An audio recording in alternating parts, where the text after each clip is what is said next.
Even if we concede, just for the sake of argument, if we concede that capitalism has saved hundreds of millions of people from poverty, which is actually something that they've only started to say recently because they want to give capitalism credit for what China has done.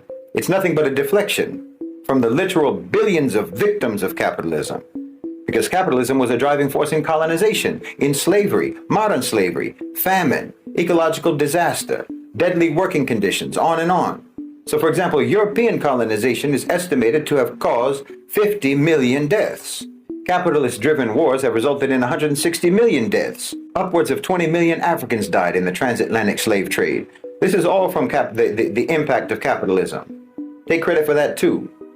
And that's just in the history. That's just in the past. But if you're talking about today, well, at least 8 million people die every year because they can't afford medicine. That's capitalism. About 9 million people die every year because they can't afford food. Half of those are children under the age of 5. Well, that's capitalism. 3 million people die every year because of unsafe working conditions. That's capitalism. So that's about 20 million people per year, or about 500 million, half a billion people since the year 2000.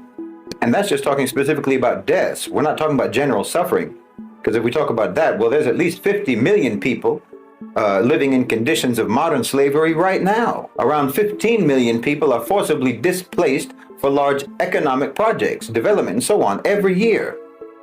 That's capitalism. 1 billion people are living in extreme poverty right now. That's extreme poverty. That means it's below the official World Bank poverty threshold of $2 a day. So if you make $3 a day, that doesn't include you. 854 million people are undernourished today because food prices are too high. That's capitalism. Over 2 billion people lack access to essential medicines due to high costs. That's capitalism.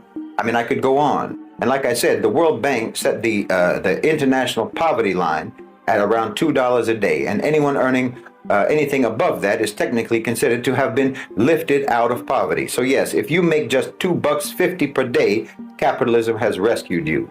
It's a deliberately low standard designed to make the numbers look better. It doesn't reflect any meaningful improvement in their lives.